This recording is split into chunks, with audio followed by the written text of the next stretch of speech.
بسم اللہ الرحمن الرحیم رب اشرح لی صدری ویسر لی امری واحلل عقدۃ من لسانی یفقہوا قولی۔ بسم اللہ الرحمن الرحیم انا اعطیناک الکوثر فصل لربک وانحر ان شانئک هو الابتر۔ سورۃ الکوثر میں اللہ پاک نے نبی کریم صلی اللہ علیہ وسلم کی بے شمار نعمتوں کا ذکر کرنے کے بعد شکر کا حکم اور طریقہ بھی بتایا ہے۔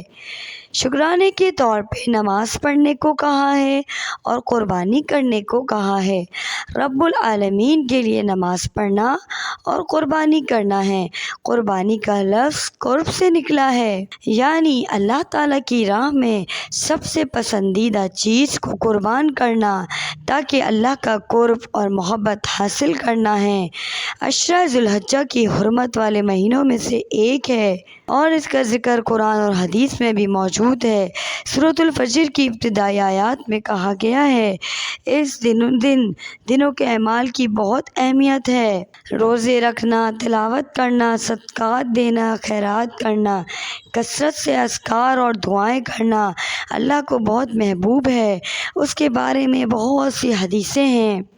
آپ صلی اللہ علیہ وسلم بھی بہت دعائیں کرتے تھے۔ آپ لوگ بھی ناظرین کرام اپنی اولاد، اپنے لیے، اپنی اولاد کے لیے، اپنے ماں باپ، بہن بھائیوں کے لیے بہت زیادہ دعائیں کریے، خاص طور پر 9 ذی الحجہ کو جب عرفات کا دن ہے۔ جو کوئی ان دنوں کے روزے رکھے گا اس کے گناہ معاف کر دیے جائیں گے، اور اگر کوئی 9 ذی الحجہ کا روزہ رکھتا ہے تو اس کے 2 سال کے گناہ معاف کر دیے جاتے ہیں۔ اگر کوئی روزہ نہ رکھ پائے تو وہ روزے دار کو روزہ ہی کھلوا دے، اس کا بھی اجر و ثواب بہت زیادہ ہے۔ اور ان 10 دنوں میں سے زیادہ تکبیرات پڑھنی چاہیے، اور خاص طور پہ جب آپ عید کی نماز پڑھنے جائیں تو تکبیرات پڑھتے رہیں۔ مدینہ کی گلیوں میں حضرت انس رضی اللہ تعالیٰ عنہ سے جب گزرتے تھے وہاں سے وہ تو بازار سے ہوتے ہوئے جاتے تھے، تو ان 10 دنوں میں ان کا معمول یہ تھا کہ وہ زور زور سے تکبیرات پڑھتے تھے، اور ان کو دیکھ کے ان کے تمام ساتھی، تمام صحابہ کرام بھی تکبیرات پڑھنے لگتے تھے۔ پورا بازار مدینہ کا تکبیرات سے گونجنے لگتا تھا۔ اللہ اکبر، اللہ اکبر، لا الہ الا اللہ، اللہ اکبر، اللہ اکبر، وللہ الحمد۔ ہر عظیم کام کے پیچھے کوئی نہ کوئی قربانی ضرور ہوتی ہے۔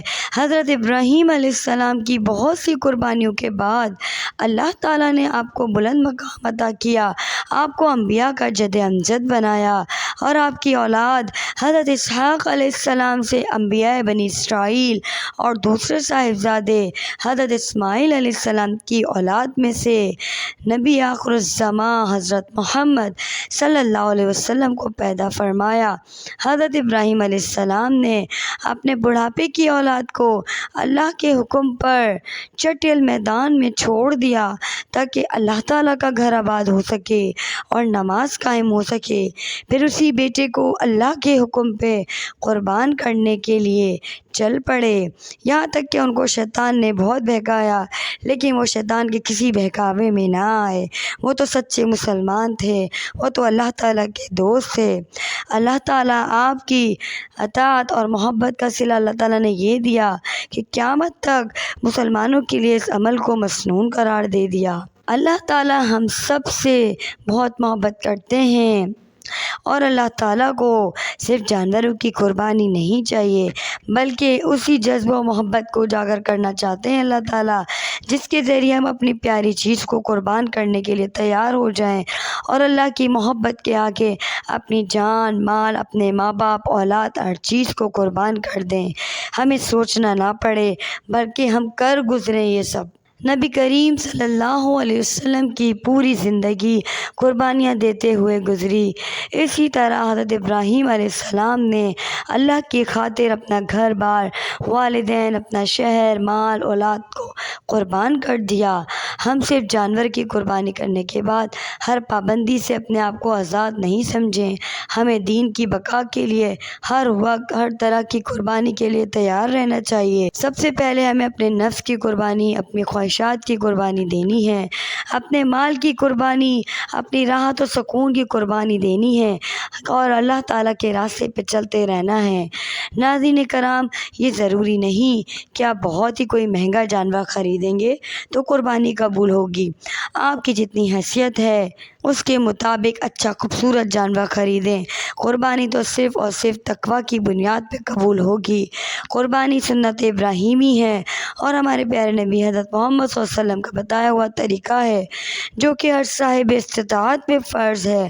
اور بعض لوگ یہ جو بولتے ہیں نا کہ قربانی نہیں کر سکتے اس سال ہم کیونکہ ہم تو قرض دار ہیں، لیکن میرے بھائی بہنوں، آپ سب سارے کام تو کر رہے ہیں دنیا کے، شادیاں اٹینڈ کر رہے ہیں، پارٹیاں کر رہے ہیں، برتھ ڈے کر رہے ہیں، پکنک کر رہے ہیں، لیکن کوئی بھی فرض ادا کرنے کے لیے آپ قرض دار بن جاتے ہیں۔ یہ تو غلط بات ہے نا۔ اگر آپ کے پاس پکنک کے پیسے ہیں، ہوٹلنگ کے پیسے ہیں، تو پھر آپ کے پاس قرض ادا کرنے کے بھی پیسے ہونے چاہیے تاکہ سب سے پہلے آپ کا قرض ادا ہو اور پھر آپ اگلے سال قربانی کرنے کے قابل ہو سکیں۔ تو سب سے پہلے ضروری ہے کہ ہم اپنا قرض ادا کریں اور ہم اس قابل ہو جائیں کہ اللہ تعالیٰ ہمیں بھی یہ سعادت نصیب فرمائے۔ قربانی کے لیے یہ بات بالکل درست نہیں کہ آپ کسی کا مال ہڑپ کرا ہوا اس سے قربانی کر لیں۔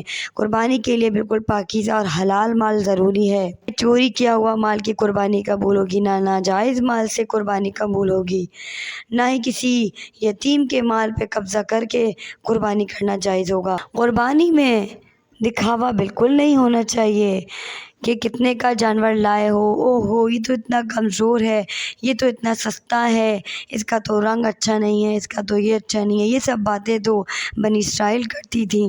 اللہ تعالیٰ کو صرف تقویٰ چاہیے اور محبت چاہیے۔ ایک بندہ کتنی محنت سے سالہ سال کماتا ہے اور پھر وہ اللہ کی راہ میں اپنی جیب سے خرچ کرتا ہے۔ اللہ کو صرف اس کی محبت چاہیے اور اپنے پاک مال میں سے وہ اللہ کی راہ میں اللہ کے لیے اپنے جانور کو قربان کرتا ہے۔ قربانی کرنے کے لیے کچھ باتوں کا یاد رکھنا ناظرین کرام ضروری ہے۔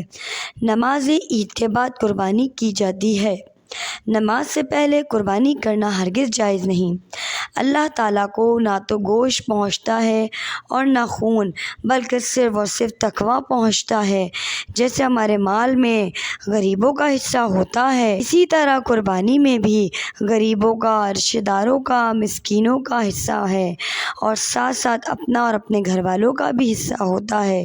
صدقات کا حکم کیا ہے ناظرین کرام؟